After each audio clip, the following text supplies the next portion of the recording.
Graça e paz a todos. É com alegria que eu estou aqui novamente para compartilhar uma palavra de Deus, para compartilhar uma mensagem de Deus. E é uma verdadeira alegria poder ter um momento e uma oportunidade como essa. Alegria em razão da oportunidade, da estrutura, que Deus nos concede. Podemos estar, nesse tempo de afastamento social, podemos mesmo assim estarmos compartilhando, estarmos reunidos à distância, de certa forma. E também porque se nós estamos compartilhando a palavra de Deus, é porque Deus continua a se manifestar, é porque Deus continua a se revelar, é porque Deus continua falando conosco. E a voz de Deus, a palavra de Deus é o nosso alimento, a palavra de Deus é o que nos traz esperança, é a palavra de Deus que renova as nossas forças. Por isso eu desejo que, em nome de Jesus, que nessa oportunidade a sua esperança e a sua fé venham a ser renovadas, venham a ser fortalecidas, que o Espírito Santo possa falar ao teu coração, assim como tem falado ao meu coração. Então, que em nome de Jesus nós possamos ser edificados pela ação do Espírito Santo em nossas vidas ao ouvir da palavra de Deus, porque a fé vem pelo ouvir e o ouvir da palavra de Deus. E a mensagem que eu queria compartilhar com você nessa oportunidade, ela diz respeito ao último milagre que Jesus faz, ao último milagre público que Jesus faz antes de entrar em Jerusalém, na sua última semana, quando ele seria então traído, seria preso, seria julgado, condenado e crucificado, mas ressuscitaria ao terceiro dia. Glória a Deus! Então, essa passagem fica em Lucas, capítulo 18. É uma passagem bem conhecida e há muitas mensagens, inclusive, sobre essa passagem. Mas essa semana eu estava lendo ela e Deus falou ao meu coração. E eu queria falar sobre alguns aspectos dessa mensagem. Diz assim Lucas capítulo 18, a partir do versículo 35. Ao aproximar-se Jesus de Jericó, um homem cego estava sentado à beira do caminho, pedindo esmola. Quando ouviu a multidão passando, ele perguntou o que estava acontecendo. Disseram-lhe: Jesus de Nazaré está passando. Então ele se pôs a gritar: Jesus, filho de Davi, tem misericórdia de mim. Os que iam adiante o repreendiam para que ele ficasse quieto, mas ele gritava ainda mais: Filho de Davi, tem misericórdia de mim. Jesus parou e ordenou que o homem lhe fosse trazido. Quando ele chegou perto, Jesus perguntou-lhe: O que quer que eu lhe faça? Senhor, eu quero ver, respondeu ele. Jesus lhe disse: Recupere a visão. A sua fé o curou. Imediatamente ele recuperou a visão e seguia Jesus, glorificando a Deus. Quando todo o povo viu isso, deu louvores a Deus. Eu queria considerar alguns aspectos, refletir com aquilo que eu pude pensar durante a semana sobre essa passagem. E a primeira questão é a condição daquele cego. Além das barreiras e das restrições, das limitações que ele sofria devido à deficiência visual, e nós sabemos que limita muito a vida de uma pessoa, traz grandes restrições para a vida dela. Além disso, aquele cego ainda estava na condição de pedir esmolas. Ou seja, ele já não provinha mais o próprio sustento. E ele já não tinha pessoas que o ajudassem, que o socorressem, que o apoiassem. Ele estava totalmente dependente de esmolas. A condição dele era deplorável. A condição dele era uma condição de miséria. E além dessa questão, dessa condição de pedir esmolas, ele estava sentado à beira do caminho. Ou seja, numa condição de quem parou de lutar, de quem já desistiu, de quem já não sonha mais, de quem não tem mais esperança, de quem está ali prostrado, diante das adversidades, diante ali das esmolas da sua condição de miséria, da sua condição física, da sua deficiência visual, tudo aquilo que o impossibilitava de ter uma vida normal, todas as barreiras sociais, físicas que ele sofria. Diante disso, ele desistiu.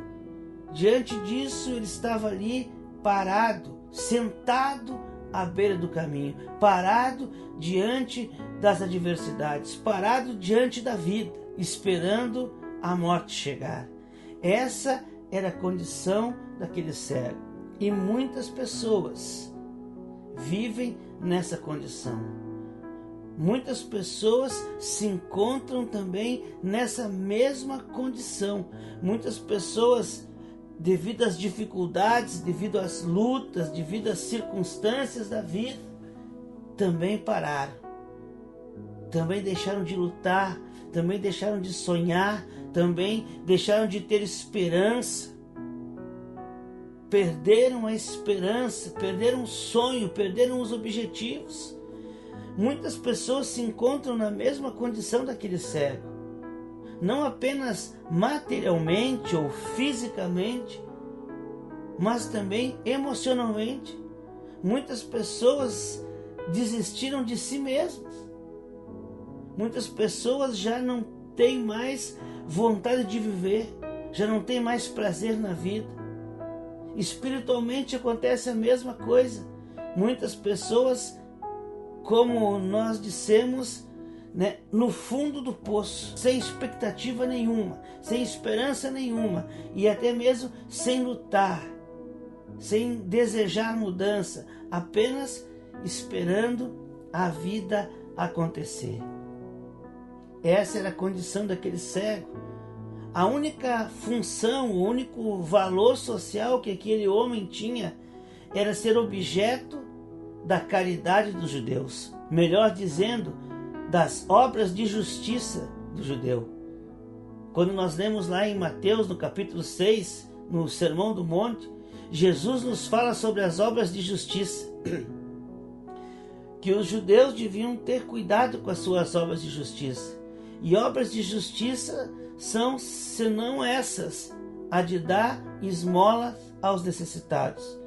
Os judeus tinham por tradição e por costume cuidar dos órfãos e das viúvas e também dar esmolas aos necessitados. Essas eram as obras de justiça. Então o judeu, quando saía de casa, ele já saía preparado, já saía, separava as suas moedas para dar esmolas àqueles que estavam necessitando.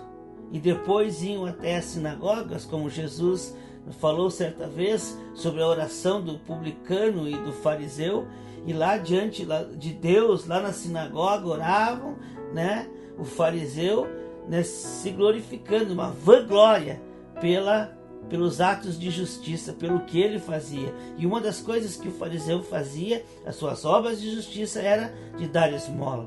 Então aquele cego tinha essa única função social, a de ser objeto das obras de justiça do judeu.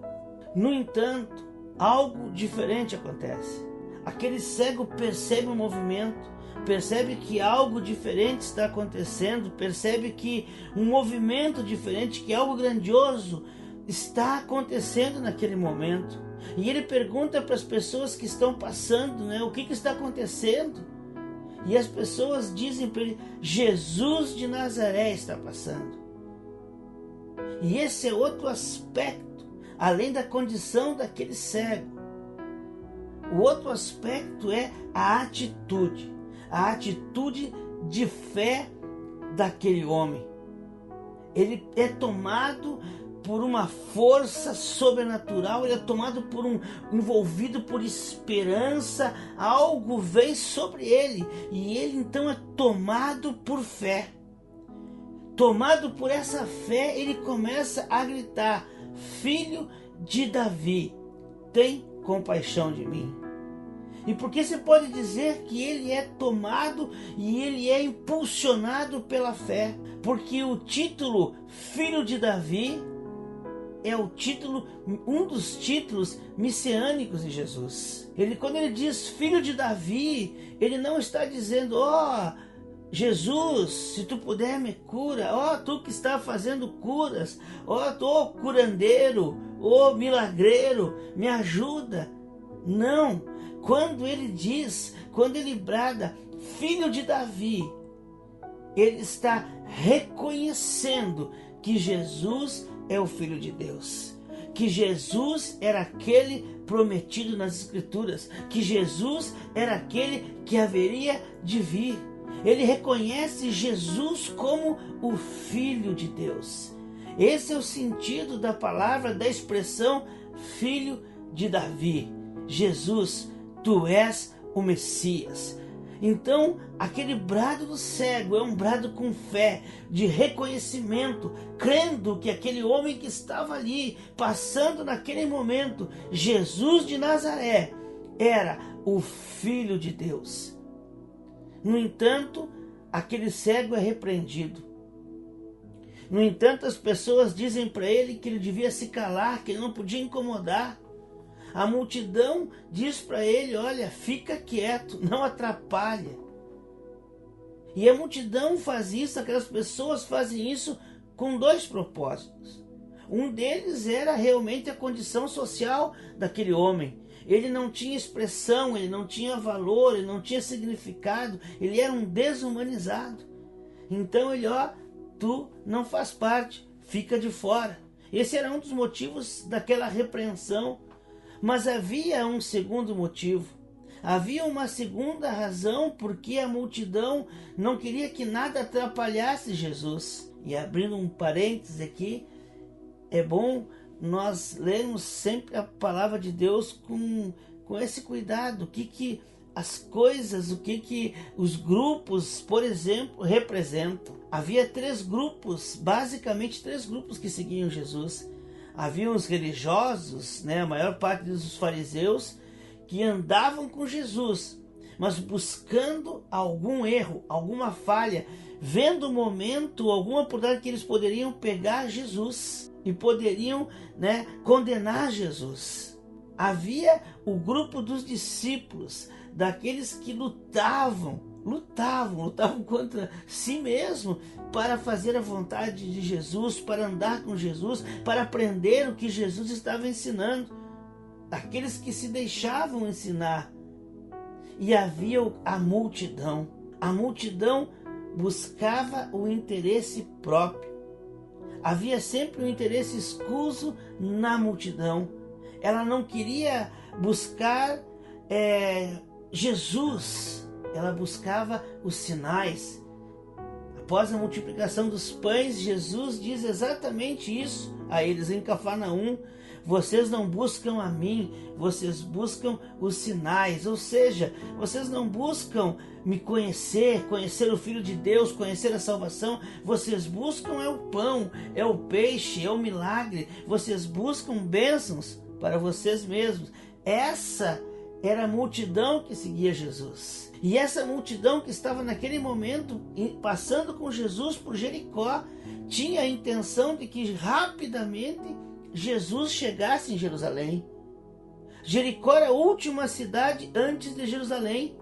Havia uma vila, Betânia, mas não era uma cidade, era uma vila pequena. Jericó era a última cidade. Então eles tinham pressa de que Jesus chegasse em Jerusalém, porque eles estavam ansiando. Havia um desejo deles, havia uma expectativa muito grande que quando Jesus chegasse em Jerusalém, Jesus se declarasse rei sobre Israel, Jesus tomasse o poder de Roma, a revolução enfim acontecesse e eles então pudessem voltar a ser livres por meio da revolução, voltar a ter a glória de Israel por meio das armas, por meio do poder. E essa era a intenção deles. Por isso que eles desejavam que Jesus rapidamente chegasse em Jerusalém. Por isso a repreensão aquele cego. E um terceiro ponto é a persistência daquele cego. Mesmo diante da repreensão, mesmo ele sabendo quem ele era e a condição que ele se encontrava, mesmo assim, ele não desistiu, ele persistiu. E a palavra diz que ele grita ainda mais forte, ele clama ainda mais forte: Filho de Davi, tem compaixão de mim. Filho de Davi, Jesus, Filho de Deus, olha para mim, tem compaixão de mim. E ele grita ainda com mais força. Ele não se deteve com a repreensão, ele não se deteve com a condição dele, ele superou, ele deixou de lado aquilo e ele seguiu adiante, gritando no meio daquela multidão: Jesus, Filho de Davi, tem compaixão de mim. Isso também acontece na nossa vida. Quantas vezes você já foi repreendido? Quantas vezes você tentou mudar a sua situação? Quantas vezes você já tentou fazer algo diferente? Quantas vezes você já foi tomado assim por algo que vem da parte de Deus? Você foi tomado de esperança, você foi tomado de uma expectativa muito forte de que as coisas então dariam certo. Você foi envolvido por algo que dizia para você: vai, segue em frente. E você então se levanta e você começa a pensar diferente e você começa a agir diferente, mas de repente vem as repreensões, vem as opiniões contrárias, dizendo que não tem jeito, que não vai dar certo, que tu não vai muito longe, seguindo isso aí vai falhar. Quantas vezes isso já aconteceu na sua vida, como algumas vezes aconteceu na minha vida? Quantas vezes talvez você já tenha escutado: mas o que tu quer com Deus?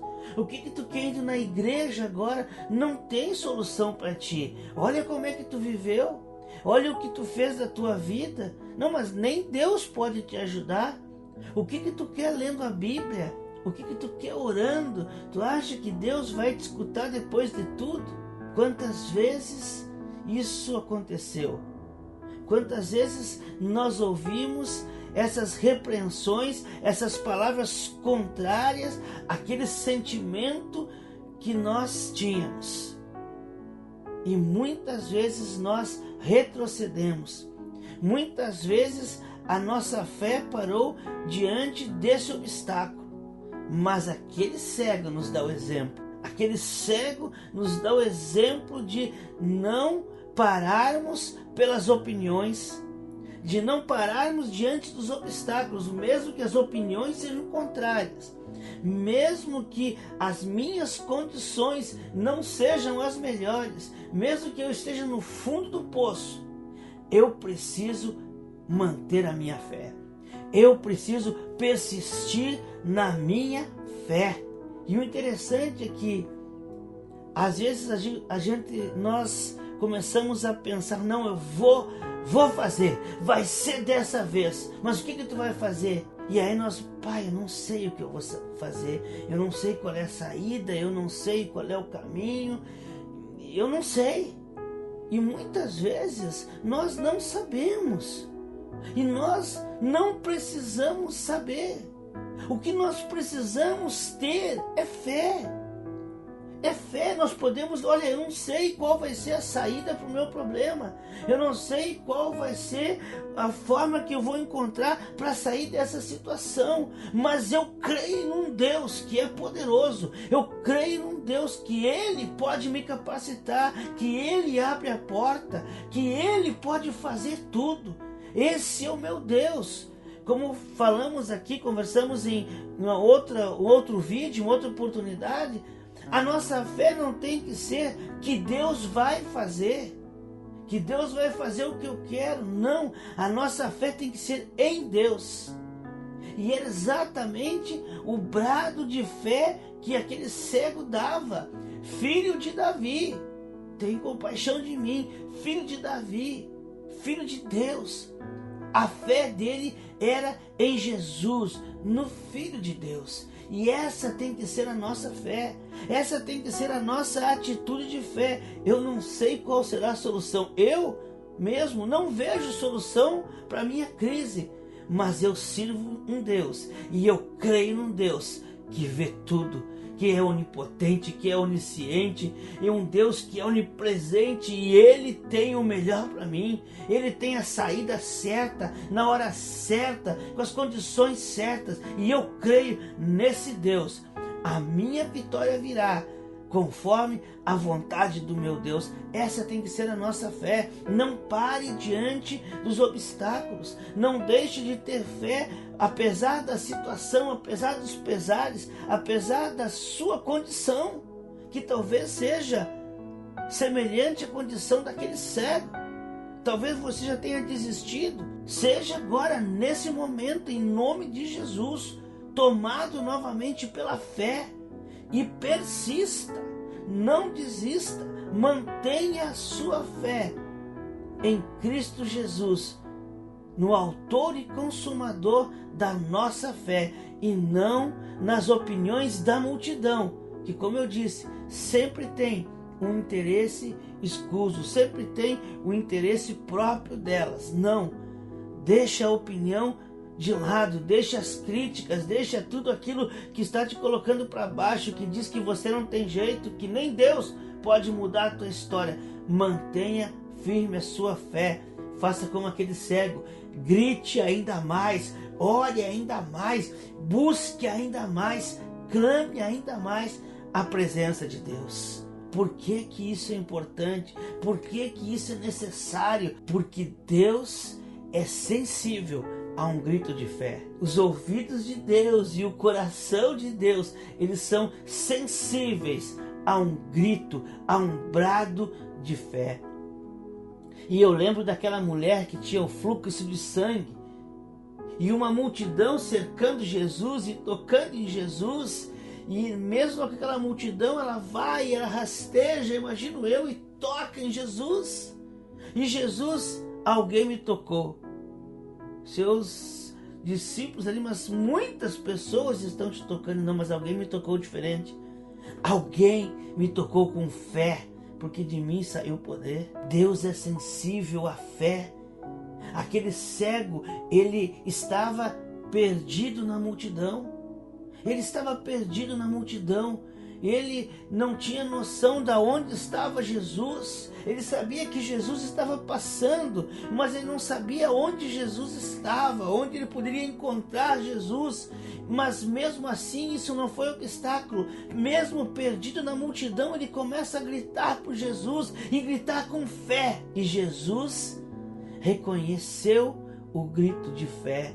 Jesus reconheceu um clamor de fé. Eu tenho certeza que muitas pessoas estavam falando o nome de Jesus, muitas pessoas estavam bradando por Jesus, mas Jesus percebeu, sensível a um grito de fé. Não, esse grito desse cego é um grito de fé.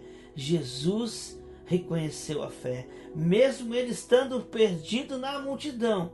Jesus o encontrou pela sua fé, pelo seu brado de fé. E isso nos dá um grande exemplo. Jesus nos dá mais um grande exemplo nesse momento. Percebam que Jesus está indo para Jerusalém e ele sabia o que o esperava, ele sabia o que o aguardava. Como eu disse, onde ele foi traído, julgado, condenado e crucificado, e ele sabia que tudo isso aconteceria. Jesus sabia da dor, Jesus sabia da traição, Jesus sabia do sofrimento físico e emocional que ele passaria em breve. Então você perceba como estava o pensamento de Jesus, como estava o coração de Jesus. Não se engane achando que Jesus era Deus e por isso ele estava alheio a todos esses sentimentos. Pelo contrário, a palavra de Deus diz que ele em tudo sofreu. para poder nos socorrer hoje nas nossas angústias e nas nossas necessidades. E Ele mesmo diz, o próprio Jesus afirma quando está no Getsêmani, dizendo, clamando, a minha alma está numa angústia de morte. E eu tenho certeza que essa angústia não tomou conta dele apenas ali naquele momento, já vinha há muito tempo, tomando parte no coração e no pensamento dele. E agora estava ali a poucos quilômetros, 28 quilômetros de Jerusalém. E ele sabia o que o esperava. Como não estava o coração de Jesus? Na agonia, na aflição, o pensamento dele com certeza estava focado naquelas coisas, naquela última semana. Mas, mesmo assim, mesmo com o coração e com pensamentos agoniados, tensos, Jesus deixa isso de lado para atender um chamado. Jesus deixa os seus interesses, Jesus deixa as suas preocupações de lado para atender e cumprir a sua missão, continuar na sua missão. No Evangelho de Mateus, Jesus nos fala, no capítulo 20, se eu não me engano, Jesus nos diz, porque o Filho de Deus não veio para ser servido, mas para servir e dar a sua vida em favor de muitos. E era exatamente o que Jesus iria fazer naquele momento. Ele não estava deixando de lado os seus sentimentos. Ele se preocupa com um homem perdido na multidão, sem valor nenhum, sem valor social nenhum, sem valor naquela cultura, sem valor humano nenhum, mas um homem que tem fé. E Jesus então deixa tudo de lado, deixa os seus próprios sentimentos de lado para atender aquele homem, para reagir à fé de um homem que estava lá, perdido na multidão, mas que tinha fé. E Jesus então, quando trazem aquele cego até ele, a expressão, a pergunta que Jesus faz: o que queres que eu te faça? Como alguém que se coloca verdadeiramente para servir. O Filho de Deus estava agora diante daquele cego. Imaginem, há poucos momentos aquele cego estava lá sem esperança, sentado à beira do caminho, havia desistido de tudo, mas agora Jesus passava por ali, o Filho de Deus passava por aquele lugar, e aquele cego perdido grita, e Jesus agora está ali na sua frente, o Filho de Deus na frente daquele cego, dizendo: o que queres que eu te faça? Se colocando disposto a servir, a atender o pedido daquele homem.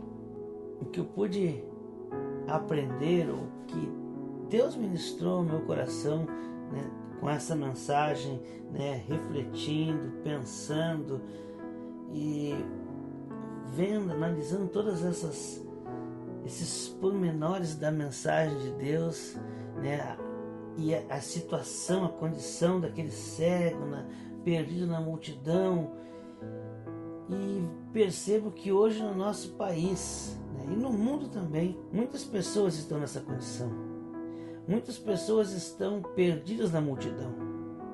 Muitas, devido à crise, devido a esse estado de pandemia, mas também muitos com um processo que já vem ao longo do tempo. Então, são pessoas que estão perdidas na multidão.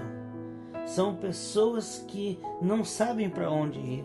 Há muitas vozes, como nessa passagem que muitas pessoas clamavam por Jesus, e eu fico pensando assim, me lembrei, recordei assim da sala de aula, teve um tempo aí que eu dei aula nas séries iniciais, e aquelas crianças, 30 crianças falando ao mesmo tempo, ou até mesmo em algum ambiente que a gente esteja assim, que estejam mais de uns 5 ou 6 pessoas e começam a falar, a coisa já fica tumultuada, a gente já fica meio perdido, quem está coordenando uma reunião, por exemplo, Acho que umas 10, 15 pessoas começam a falar ao mesmo tempo, pronto, a gente já fica perdido. E isso no macro, vendo quantas vozes existem hoje, falando que a crise chegou, falando que isso é do governo, não é da oposição, não é desemprego, a coisa vai mudar, vai ser diferente, fique em casa.